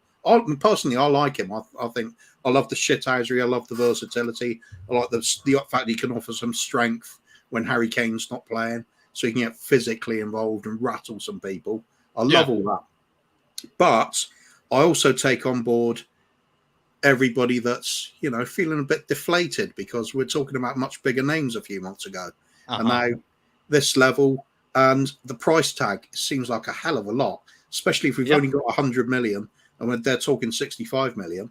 But then I like to think, let's take on board who we'd be buying him from. Hey, it's Everton. Happy days. Cha-ching. We'll just send them on the conveyor belt, all the people we don't want. And we'll take that off the value. Everton buy anything from us. They'll buy anything that's in front of them, Everton. That's true. They would. Coined the phrase the other night on Sean's channel. Is that they're the clubs that's doing trash for cash. It's They really do. They'll turn trash. We can get discounts. We'll buy your trash for cash. We'll buy your trash for cash. Yeah. If you listen, go on. Well, I was gonna say about the money business wise, right? Like I think we've only spent 25 million so far in the window, right? And we're gonna make that back from off selling someone else, right? So if you think about if we're gonna make that money back from selling Bergwijn plus a little bit more probably. So I think if you look at the aspect that we're also selling players, 60 million, we already got. Do you not think it's over the top? It's not extortionate. It is a little bit. Listen, look, it's a little bit over the top, but again, it's also not, because I agree with Wes over here where he's Everton's talisman. You know what I mean? He was Everton's biggest player, so of course he's gonna cost a lot of money. And he's proven. And if you're gonna look at just forwards in general, they're gonna be expensive. Any forward, there's not a lot. It's like what I said before. There's not a whole lot attacking wise. To get the best players, you're gonna pay something crazy. Listen to this, fellas. They're not a commodity. Listen to this, fellas. Jack Grealish cost 100 million. Yeah. Like, come on, Jack Grealish. I'm sorry. That's they're not a commodity these days. 4 goals. Marcelo. 4 goals. What was it? 4 or 5 goals for 100 and a missed shot in the Champions League final. Marcelo, don't mention Pepe. I mean, that's even worse. You have to even put that one. Are we trying to say? Are we forgetting how much strikers cost? Are we forgetting how much attackers cost? Listen, I think 60 million for a proven Premier League striker with 53 goals, which, by the way, is not far away from some strikers who play for Man City. Who's Arsenal just bought, right? We'll get into that. But we'll get into that, right? So 53 goals with mediocre team, Premier League proven. He's their talisman. 60 million for me does not sound out of this world. It's expensive, but it's not out of this world. Yeah. And just quickly, Marcelo, what did you make of the fact that I said, like, he's played this season under Rafa Benitez? That's not fun. I mean, you never Crap get to see the managers. ball. Also no Lampard. Dominic Calvert-Lewin to help him out. And then he also had to finish the season with fat Frank Lampard, which, if I'll be honest, he kind of carried, actually. If let's all be honest, he sort of carried, actually, Lampard out of the relegation battle. So is he disrespected almost? Is he almost being disrespected? Richarlison was like the only one that people were even focused on Everton. He was the only one who was making Everton even a topic point. Was Richarlison. Literally. There was nothing else. You can kind of say Frank Lampard being the coach, but really more people was focused on Richarlison leading his team and trying to force his way to actually get them from relegation. If you look at it, a lot of Richarlison's goals and a lot of Richarlison's chances created often came of his own. Yeah. Because Calvert-Lewin, he stopped. I mean, the guy just forgot how to play football. I don't know what happened to him last season, bro. I mean, he wasn't that great to begin with, but he just forgot how to play football. I mean, that whole Everton side looked like they had a reset switch on how to play football because they were awful, man. And you know what? I think someone's characters really show when the club is going under, right? When the club is, really falling down. And when I looked at those Everton footballers, I would not take almost none of them except for Richarlison, because he was the only one that was dedicated. And you can ask Everton Fendes, he was the only one that was trying to win games, that was, giving his heart out. I'm just gonna say, I think he's worth it. I think personally he's worth it. That's the definition of a Tottenham player. That's what, like I said a couple of streams ago, that's been our history, is getting players who fight for the badge almost till they fall out. He's one of those players. He's a Tottenham type of player. That's been our MO for decades. That's been our MO for decades. Yeah, and I think he is underrated because I think he's good at dribbling. I think he's good at striking. Obviously, he's clinical with the chances he is given. He does tend to miss some. His hold-up play is a bit underrated as well. His hold-up play is not bad, although I think it's about his weakest out of his attacking. Yeah. But I think he's an overall good player, and I think for Spurs, he makes a lot of sense because he can play both that central and left side. And Rafinha ain't gonna do that. So Rafinha can't do that. And I think also Richarlison has been kind of like a product of just having bad managers who poorly manage him. Managers. Like think about him with a Conte. Yeah, like I think even with Tiche and the national team, Tiche kept playing him in the right hand side, and that's his weakest position. You know what I mean? And it wasn't until giving him a good shot, you're not giving him a good opportunity. Yeah. And it wasn't until he moved Richarlison into that kind of central and left side that you got to see Richarlison actually playing good again. You know what I mean? Like I think he's a good player. I think he's a good player. I like that. I think most people have gone for underrated, and I appreciate that. I feel like he is actually a bit underrated, just considering. I just will be honest. I don't know how much it would probably cost for me to play under Rafa Benitez and Frank Lampard. I'd probably say $100K a week is probably around actually what I would be probably demanding, to be fair. That does not sound fun. And look how good he looked with Ancelotti, man. Remember how good he was with Ancelotti? Imagine him with he's looked good Conte. for bad managers. That enough said. He's looked good for bad managers. That's all you really need to say. Moondog is saying, I would rather take Ivan Toney over Richarlison Kuva. Would you take Ivan Toney instead? He does have good hold-up play, and he has a bit more kind of things maybe in common with Kane, I would say, maybe in Ivan Toney. I can't see him playing unless Kane's not playing. The only reason to pick him is for that target man. The rest of his game, I think Richarlison's better at. I think even Ivan Toney's a good player, but I don't think he's good enough. What we want, he's not versatile enough. Horses for courses. And Richarlison's also, he's going to be more liable and okay with coming off the bench than some of these other talisman strikers that we've been kind of linked to here and there. Some of these other strikers that we've been kind of rumored with, most of them are going to want to start. And then that's going to change up our whole dynamic of how we're going to want to set up our formation, because that brings a problem for Son. Where the hell we're going to put Son? Son is not going to be a left wing back. So, and then you get into that kind of situation with that, or Conte have to go to a back four, which is going to change up our wing backs if you just ball. So it's like, some of these strikers, they're just not going to want to, like Jesus. That's why he probably went to Arsenal. I'm going to get into that, but You know, Mm. Richarlison is he's more okay with come off the bench because he's going to get game time, but he's not going to He has a demand better starting. chance of getting more minutes than Ivan Toney just because of how versatile he is. Yeah. Just because of how versatile he is, he gives himself a better chance of getting I- into the team. I also think with Ivan Toney is, and this is no disrespect, I was big on Ivan Toney last season, I'm not gonna lie, but watching him in the Premier League, he didn't really impress me that all too much. You know, he didn't look like a world beater. I know it's his like first, you know, real chance, but like I don't know, he didn't really impress me like Richarlison has. And I think with Ivan Toney, it's like exactly what Kuva said. He hit right in the money. We would only play him is when Kane is extremely tired. You know what I mean? Yeah. But while They just we're wouldn't play at the Richarlison, same time. I could see us playing him just because we want to do a tactical switch. You know, maybe we want to play Kane and Richarlison up front, and we want to maybe That'd you be know scary, actually, Kane and Richarlison up That'd front. be very scary. leave Sonny as like another option in case the tactics doesn't go our way. I could see that happening. Like Richarlison is that good, like he's good enough to, and he do plays that. well with other players. Like I could see him playing well with other players. He has decent link up play. Like I think maybe that's what I meant by hold up play, Marcelo, is that for a big guy, his sort of quick touch link up play is actually underrated. His link up play is very good, and I think, like you said, Jacko, his versatility. Sorry, Wes. His versatility is what makes him much more valuable than Toney, in my opinion.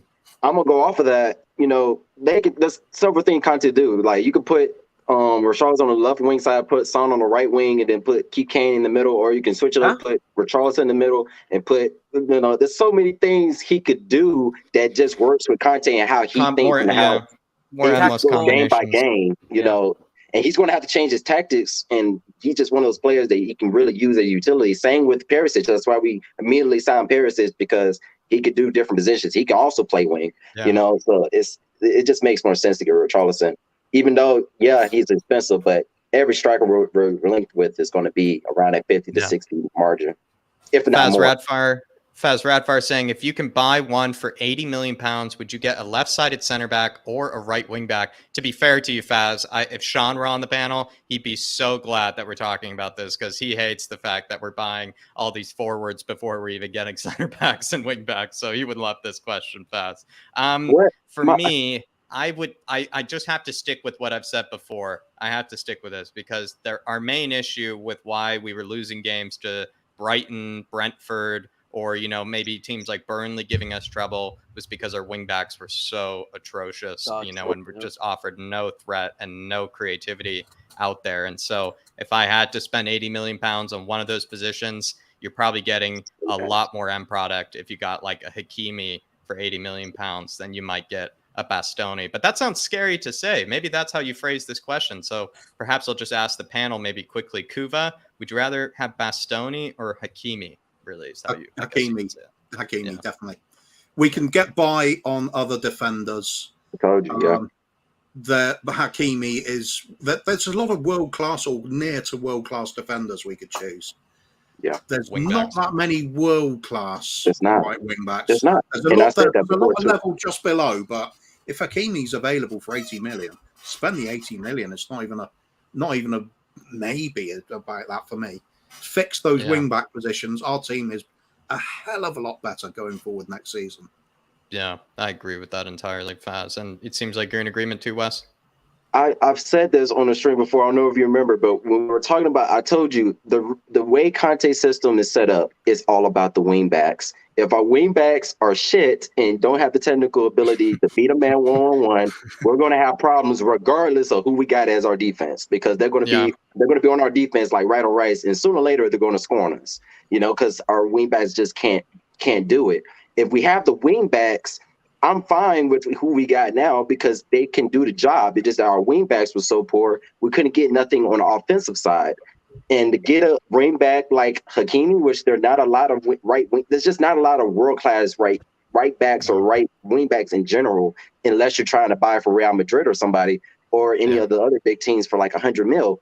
And we're not going to get Carvajal or anything like that. So you're being kind to Carvajal, but back in the day, he was class. Back in the day, he was class. To but me, he's a little still class. He played amazing the last tournament to me. But I like the Carvajal appreciation. Yeah, I think you enjoyed that.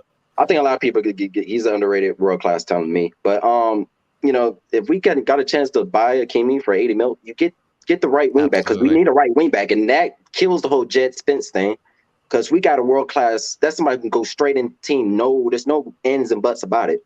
Listen, I'll say this. I agree with you. Yeah. I agree with you. But I'm gonna throw a curveball at you. Uh-oh. From what the reports have been saying, Conte wants Jet Spence. Yeah, He wants him. And then again, listen, all the Conte, reports, he wants him. Now, if Conte wants them, Conte wants, and that's who we're going to have to go with at the end of the day. That's what fans are saying. Hey, and Conte, we trust. If Conte specifically thinks Jet Spence can be the next big thing, who do we to say, hey, let's not go from? That's why I'm fine with most of the. If Conte approved this signing and we're been heavily rumored with this player for like weeks on end, that means Conte probably wants that player very badly. And I see no reason to argue about, is Jet Spence ready or not? Clearly, Conte thinks otherwise. So I'd go with Conte at the end of the day. The problem I've got with the Jet Spence thing is if Conte does want him, and that's true, and it's also true that we haven't even submitted a bid yet. Yeah. What the hell are we doing? Levy, he's only 15. We're talking about 15, 20. I think 15, 20. I heard Levy is in charge of the negotiations. So. Yeah, I think he's taking control of those. Yeah. And he's doing that crap he did. And he's doing that crap he did. And this is what, we've been talking about. Like, he's doing a little thing where, he doesn't want to pay 20. Pay the 20 mil. Yeah. Pay it. He's 20 mil. We're not talking about Richarlison with 65. We're talking about 20 mil. I know what you're saying, Wes, but my last point, and then we're gonna get onto this Gabby Jesus, business. But big up Fazrap for a great talking point, my man. But I would say, at least for me personally, Jet Spence is maybe not the player that you would just pay any price for. Maybe there is sort of like a price that might be a bit too much for the guy. But I don't know. Like you said, maybe if that's who Antonio Conte wants, then I'm totally wrong. If that's who Antonio Conte wants, then I'm totally wrong. You would pay. There comes a point when, if you're ambitious, you literally have to weigh up what is the value of a few extra points. We do need a right wing millions. Yeah. Like, we need one. Royale is not. I told you, Casino Royale. He's not it. I'm sorry. I know he's a Brazilian, but he's Agent Emerson to you. He's getting us Richarlison right now, my man. He's Agent Emerson. Yeah, Arsenal have just signed everybody. Gabriel Jesus. It's just been announced today. According to Fabrizio Romano, the fee is around £45 million. I mean, for you, Marcelo, I'll start with Kuva, actually. Kuva, did you originally want maybe a Gabriel Jesus, or did you feel like, you would still have taken Richarlison before? Out of the two, Richarlison, just because of the utility. Jesus isn't a player that's really a striker. He's one of those players it's useful to have in the squad. He's got attacking talent and a lot of tricks to his game. He'll get in a few goals. He'll get in a few assists. But has he got a kind of defined role where you say, yep, definitely want him to cover that position? I'm not sure if he does. Perhaps that's being part of the problem with Manchester City, because we're never sure if they're going to play. Is he a striker or is he just like an extra midfielder? Are they playing without one? There's a bit of it's kind of an undefined role, and I think that kind of fits the Gooners, because they like to fill their team with like all these exciting flair players, man. We're going to be best team in Europe, and then somebody absolutely smashes them apart through the middle because they're powder puff. It's always the same.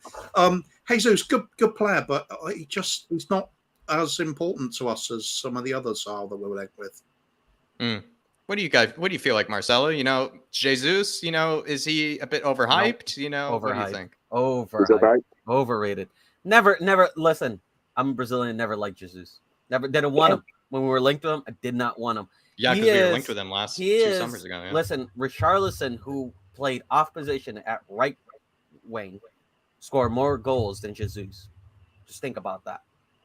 The guy does not score goals. And you know what? Look, man, I get it. There's hold up play. There's other things involved when you're a striker. But at the end of the day, putting the ball behind the net is what wins you games. And Gabriel Jesus does not do that. There's a reason why this guy does not start in a team with no striker while he is a striker himself. I saw that tweet. That is a great tweet. Listen, he has almost, I think, less goals than Dele. No, he has almost as many goals as Dele Alli. As many goals, and they've been in the Premier League for almost the same amount of seasons. And Dele Alli is supposed to be finished, bro. You're Another telling me thing, too- this guy is going to be, the next. Listen, I did not want him. 45 million. He is the cheapest option that Arsenal could go for. I'm telling you, he is the Brazilian Lacazette. I feel like, though, the other thing I must say, and I love using stats on this channel as well as on Flatcap, but I actually don't really believe in even looking much into Gabby Jesus' stats, because when you play for a team like Man City, who create the most chances in Europe and play for like the most unique type of team practically in Europe, you would think that anything, creative wise, shooting wise, it's all just Have going you to be seen his so XG? inflated. It's going to be so inflated because he plays for a Pep Guardiola team. So it's even sometimes hard to like compare Jesus' stats to Richarlison, because you're comparing Rafa Benitez to Pep Guardiola. No, like it's just there's no point there, and that's the other element. Jacko, you know what's crazy? You can compare his stats because Richarlison's stats are almost like they're better than Jesus. Is that because Jesus is that bad then? Listen, is because Jesus is that bad? Richarlison has been in the Premier League for 5 seasons, right? He's played for Watford and Everton, right? Or 5 or 6 seasons, I think. Jesus has been around for 6 seasons. He's played for Watford and Everton. He scored 53 Premier League goals. I've done my research, man. Jesus has scored 58, and he has been playing with $1 billion squad and a Premier League winning side. Now, if you look at their XG, Richarlison is about exceeding his XG a little bit, I think, if I remember correctly. Jesus has one of the worst XGs out of any of the top 6 strikers. The worst. Not only top 6, probably top 10. He has the worst XG. He misses more chances than any other striker. Any other top 10 striker in the Premier League. He's more wasteful than others. Yeah. He's very wasteful. That fits in with what I was saying in a way. Do you even consider him really a striker? He's just kind of a loose attacking role. Auxiliary and I heard attacker. he doesn't even want to play strike. He wants to play wing. When asked actually with the Brazilian squad, Marcelo, there was a bit of an interview with Jesus, and he was asked when it came to the Brazilian squad, would he like to play striker? And he sort of sheepishly apparently said he'd rather play out wide.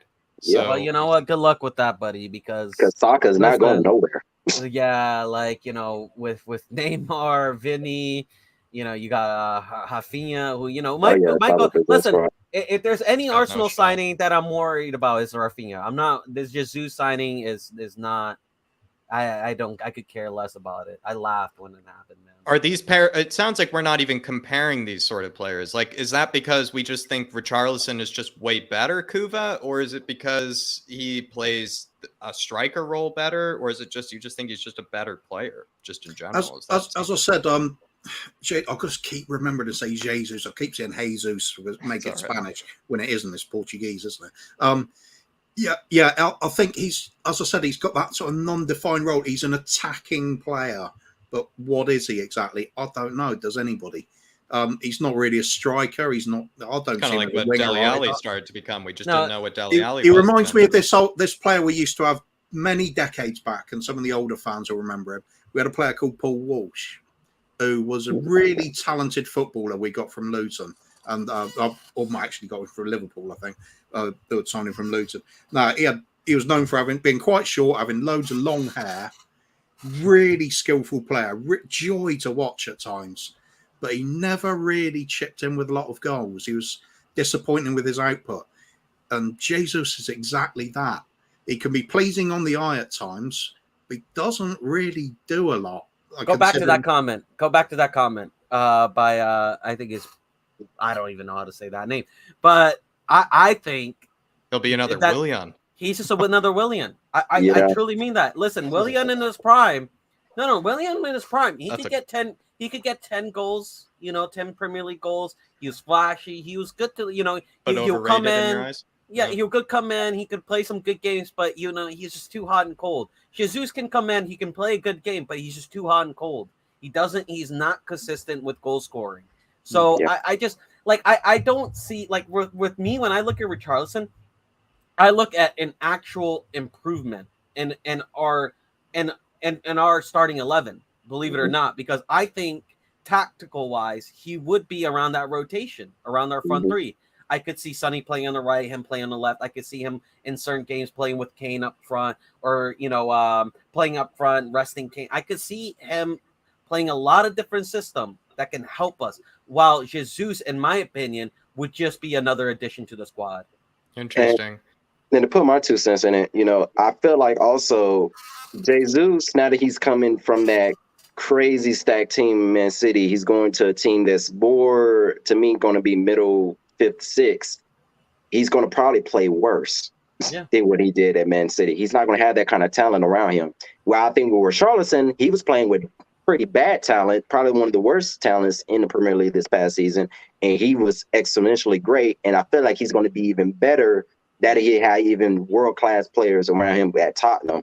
So I feel like that's going to be another thing. I think Jesus is going to play worse with a worse side, and I feel like Richarlison is just going to get better because he's going to be with even better talent to give him even more chances. And listen, he did at Everton. And listen, Richie, if you look at him, the Brazil squad, man, he's had a rough road to make it to the Brazilian national team. Unlike Jesus, he wasn't just given that spot. He had to fight tooth and nail for it. And he's got a lot of competition. And, he even went to the Olympic team for Brazil just so he can prove himself to the national team. And he performed really well in the Olympic team. So he's a fighter, man. He's not someone that's just okay with sitting on the bench. He's not like Jesus. He's not going to be like, oh, I'll go to that next club. You know what I mean? He's a guy that I'll fight for this position. I want this position. And I personally, that's the reason I'm so sure on Richarlison. I want him as because I love players that are going to fight for. That's why everybody loves Højbjerg. He's going to play until he falls out. That's a good point. We love players like that. Yeah, I love players like that. And look, listen, you can call me delusional, and I don't care. And I personally think that I don't think Richarlison will ever reach Sonny's level. But believe you me, he will try. He will try to at least an adequate, very adequate backup. Very, very adequate. I think there's the difference is that Richarlison believes that he will catch up with Sonny. Yeah. And you want a player. You know what? A player with the type of ambition. That's the player you want because you never know. You never know. He could. He's going to work. He's going to work his butt off in training. He's a Conte type of player. That's why everybody's saying he's more matched up with Conte. Conte is going to love that. He's going to try to get his best to start. If he feel like he can start over a game, I'm sure he would probably feel like he would if he in that kind of mindset. You want players that are going to play their heart and soul every time they're on the pitch, and he's just one of those players to me that I think fits the whole Tottenham name. Yeah, and to be fair, though, I kind of agree with Derek Smith here, and that's kind of why I'm asking the question. There were a lot of Spurs fans that did rate, Jesus over Richarlison. Unfortunately, it seems like the panelists I picked today, Derek, are not those fans, in fact. So I tried my best, Derek. Unfortunately, they've all subscribed, to the Richarlison, kind of praise. And the one thing I just want to get my sort of, maybe thoughts on Jesus is I am maybe a bit worried by how when he plays for a team like Guardiola, he is going to get more chances than any other forward practically. I know he only plays every now and again. He doesn't play consistently, but still when he is on that field, he gets more chances than pretty much any other attacker out there in Europe. When he goes over to Arsenal, I mean, what is it? It's practically like a B-Tech, Man City, you would say, like Arsenal in the way that they play. It worries me. Like Jesus isn't going to get, the sort of, Phil Foden like delivery. He's not getting the De Bruyne, like passes. He's not getting, the intricate, sort of passing patterns and, runs in behind that, like Guardiola, is able to orchestrate and plan. He's dealing with a Lego man, and I'm just worried that, it's B-Tech Man City, Lego man at the wheel. You just worry that maybe he's not even going to get the same sort of, chances that he gets over at Man City, just because also it's just a different caliber of manager, different caliber of team, different style of play. Even they try to play the same way, but they're just not as good at it. They're just not as good at it. That's why I feel like he's going to play even worse. In my opinion, it's like, okay, is it a bad signing for Arsenal?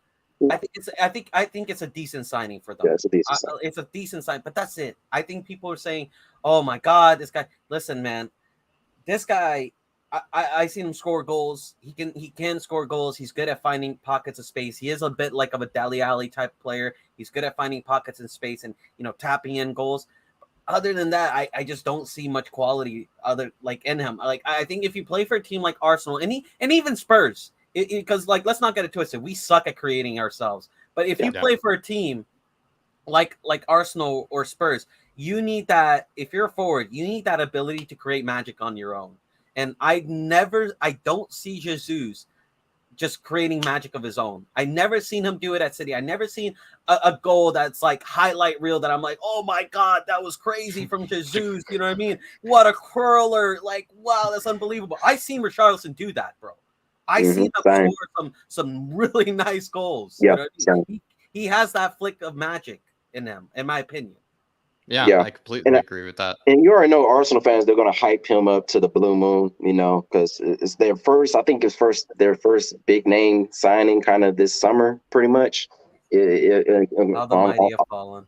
Yeah, like I think, you know, and we already signed about 2 big time name signing already over them. Yeah, but you know, remember, they're going to hype him up. They're going to hype him up. They're going to act like he's going to score 50, 60 goals next season, but you know, it's not going to happen. But remember, Perisic, you know, who started for, you know, a treble-winning Bayern side and, you know, a title-winning, you know, Inter side is apparently finished, you know, according to Arsenal fans. Kuva, just a quick, you know, I have seen people mention this. Are you seeing maybe a certain type of, you know, player mold that we're going after here? Are we going after kind of bigger, stronger, maybe, you know, players, some with kind of attitudes, you know, you might even say?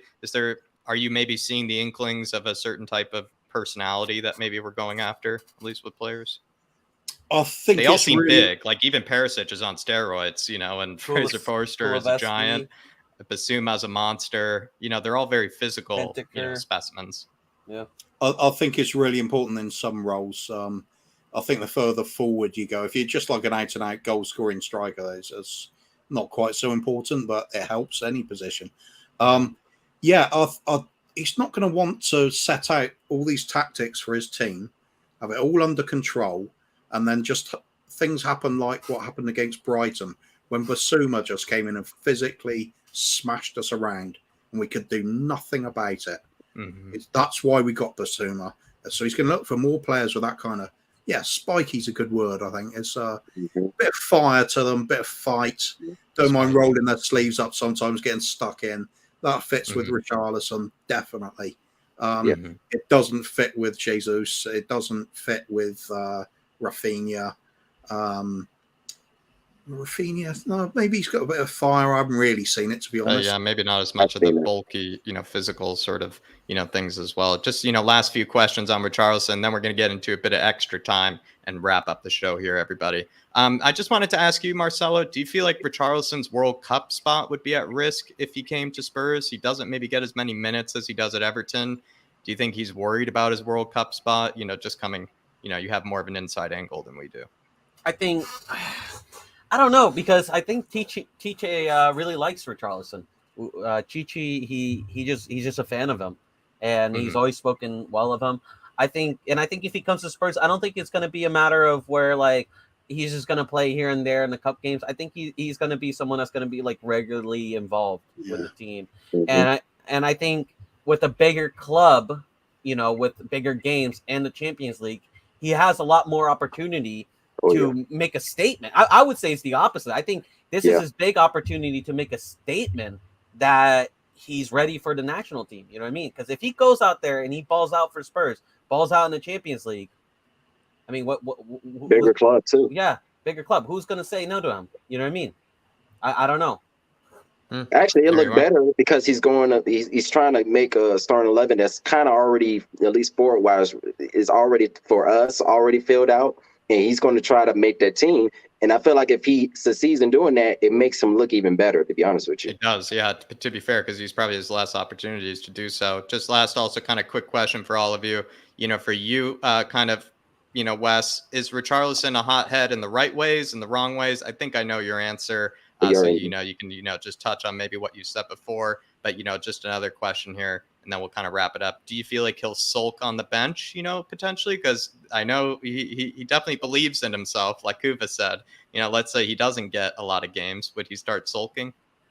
No, I don't think so. I think he's just going to work hard. He's going to, of course, have his emotions, but I think every player kind of has that to get to that level. You get to the level that they're at, you got to have something on you. You know, you got to have some type of fire to keep you going, because you're going against top talent every day, and you got always somebody behind you trying to take your spot, you know. And I think every player should always have a fire under them to make sure they stay on top, to make sure they keep their place, and then possibly take somebody else's place.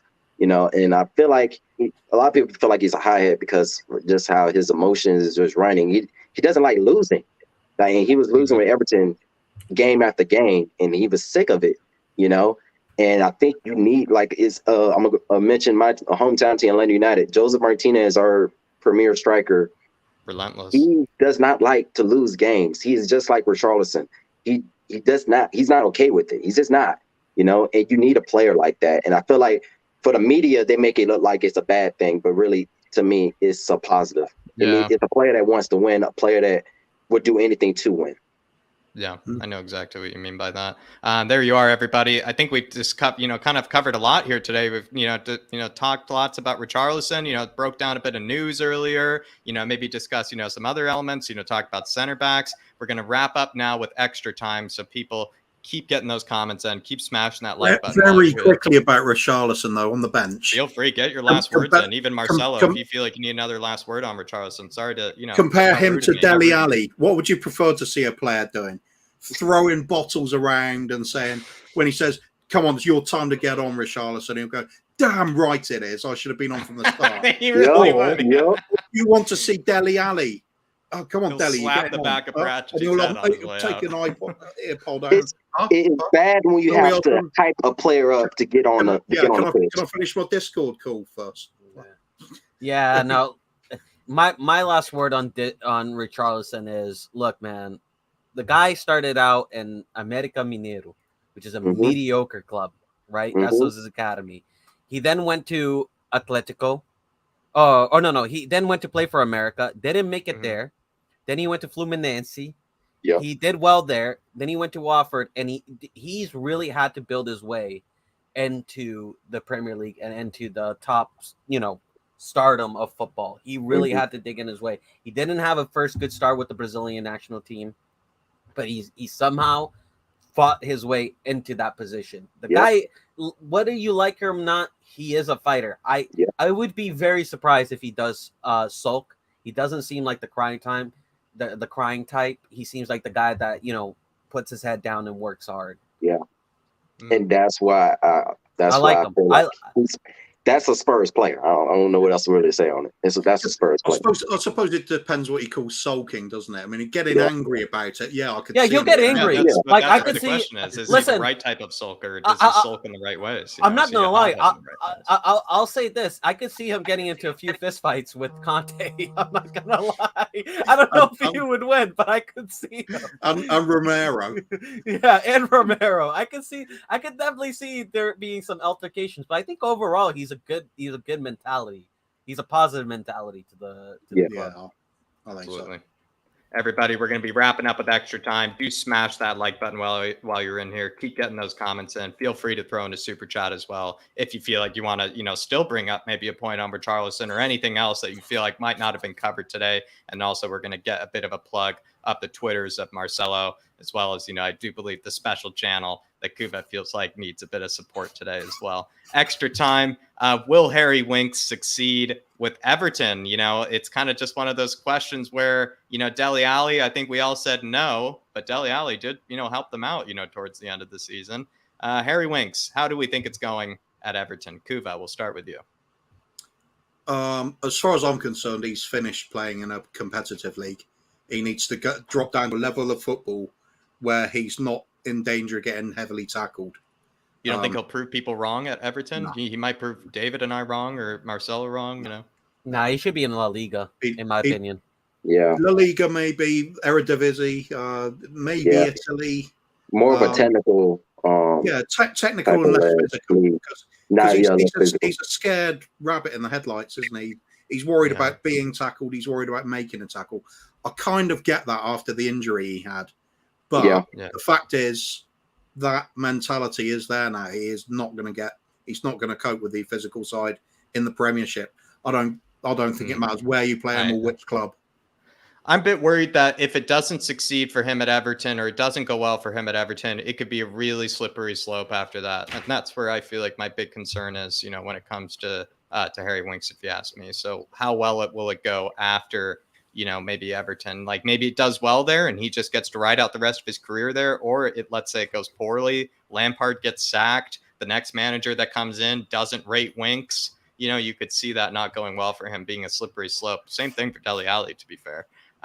Moving on, Juan Foyth or Davinson Sanchez, who would you take right now? And I think this would be an interesting one because some people, would actually rather have Juan Foyth in this back three. I know it's a maybe outside the ballpark sort of question, but I was kind of scraping the barrel here. Marcelo, Juan Foyth or Davinson Sanchez, who would you want in that back three? I think I believe it or not, I think I would still rather go Sanchez.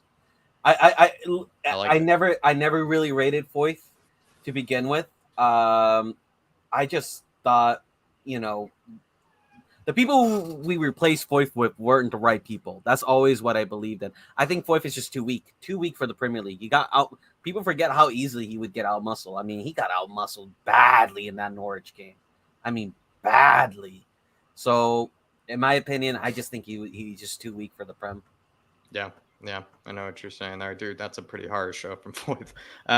What do you feel like? Wes, Juan Foyth, big fan of his. Sanchez, bigger fan. What are your thoughts? I think Foyth is better off staying in Spain. I think that's more, it fits his physicality a lot more. Sanchez, I think, is just a little bit stronger. He's able to handle Premier League play a little bit more. I understand a lot of fans kind of want him back because he kind of upped his game once he, went to Spain. But I think that league also kind of fits what he brings. And I feel like that just upped what he was already good at. And he didn't have to worry too much about the physical side of playing, because it's just not as physical as the English game. Not a lot of leagues are, So, I think that's just one of the things that I think it's like but I think Sanchez is a little better overall. I think I answered Juan Foyth in the past, so I'm a bit embarrassed by how unanimous this Sanchez is. So, Kuva, you want to save me the embarrassment or, further it for me here? Be different, Jacko. Come on now. I went for Foyth. I went for Foyth originally. That's what I'm saying. I actually like Juan Foyth. Yeah, he's good. I'm not saying he's a bad player. What was interesting about him for me is when he first arrived, he did not take to it well. The part. He wasn't reading the game. He wasn't used to the pace or anything. What did happen where I started taking an interest again, this is quite a good player, is when he shifted over to the fullback position. And he was playing really well there. He was doing a very solid job. Uh-huh. And I saw there's a bit of potential in him. But you can also say that with Davinson Sanchez. First season here. Brilliant. Yeah. He looked fantastic.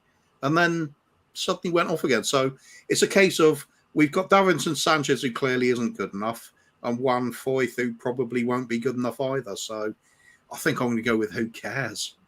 Yeah. Honestly, that's honestly the best. That's the best answer. Honestly, if I could change my answer, it would be to that. I was scraping the barrel there. I love that. I love that. That's a great answer, Kuba. Well, everybody, now's the time to plug some things. I'm putting in Wes's Twitter in the chat here, everybody. Wes put in an absolute shift here, everybody. So show him some love in the chat here. Wes, anything about the Twitter that maybe people like? I think that's what you want me to plug, I believe. But anything I should be looking forward to? Just anything? Any final words? Maybe just football related? Whatever you have to say. For the Twitter thing, it's just my thoughts here and there when I hear certain things from the news and what's going on in transfers and everything like that. What my thoughts on who we should get for Spurs. And sometimes I talk about my hometown club, Atlanta United, sometimes here and there, especially how bad they are this season. But for me, I just we took out. I'm like in the middle. Like we got that. They made it kind of public that we took out the 100 mil. Which tells me that we're about to sign somebody in some type of caliber that's worth a whole lot of money. So that tells me either we're really about to go straight on with Richarlison, especially now that Jesus got bought by Arsenal. That brings it down to just two players. I feel like we're probably going to choose Richarlison over Rafinha. And I feel like we should be expecting some probably rumors to start flaring up even more in the coming days this week. We could get it done this week probably. And that could be like the last big time signing before the whole Korea stuff happened. Other than that, I don't see us getting a second player in the next couple of weeks, but I can see us getting at least one And I think we should be excited because, you know, that means we're about to do something if they done kind of made that public and then it went out like that. Yeah, I agree with that. And I'll be honest, I want Paratici to start spending that 100 million because he doesn't have a whole lot of time left. Kuva, what channel am I searching and putting into the chat right now? Who are we feeling like needs some love today? I mean, there's so many I'd choose. Well, you said it yourself the other night. I like to choose the little channels that give them a bit of a bump up. So, Exactly. let's go for Mr. Kaufman at Ben's the coffee company. I think he's back for tomorrow. I believe. Maybe not. If not, it's just a chill place to go out in the afternoons, watch in the afternoons, streaming from his coffee shop. Quite often, guests dropping in. Goes crazy on Fridays on a regular basis, and it's just different change of pace, nice bit of humor, bit of gentle talk rather than all the seriousness. So big up to Ben. I've got to do one more though, just purely because I'm on tomorrow night. Please. 3 Spurs boys with Bobby Kay, and I don't know if the kids are going to be on at that point, but they will be at some point on the show. Okay. So I see it now. I'm plugging that stream in particular so people can go over and smash the like button. We want probably at least 10 likes over there before even the stream starts. So also just take it as 3 Spurs boys anyway, you know, taking it. So get 2 birds with 1 stone with that one. So 3 Spurs boys. Yeah, as I always say, any little channel, relatively little channel, not the big boys don't need advertising or help. They're doing fine as it is. But if there's a small channel where you have enjoyed some content, just give them a little like, a subscribe. It gives them the confidence to keep going, and we're better for it when there's more opinions in circulation.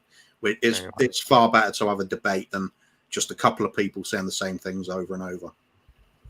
Absolutely, Kuba. Absolutely. Well, there you are, everybody. That is the end of this whole, Richarlison, sort of kind of, discussion. I think most of us have kind of come out as probably pretty big fans of Richarlison. If you were looking to see us, slam the guy, kind of were disappointed, probably on my part, maybe my fault for maybe picking such a Richarlison fan-centric, sort of panel. But sometimes it just happens to go that way. But here you are, everybody. Smash that like button on your way out. Really do appreciate all the support. Everybody that's tuned in throughout the whole stream. Everybody putting in your comments, engaging with us the whole time, as well as getting in your super chats. It is a great way to support the channel. We have the fan show coming up tomorrow. So everybody grab those memberships for that fan show membership. I will be on tomorrow and we'll be going as long as you guys need me to, talking about the news. In fact, probably some of the similar questions that we even discussed today, if you felt like you needed to have your say and you wanted to barge in. So we'll have that fan show tomorrow for you. But that'll be all for now, everybody. Please like, please subscribe on your way out. But yeah, come on, you Spurs, and Conte we trust.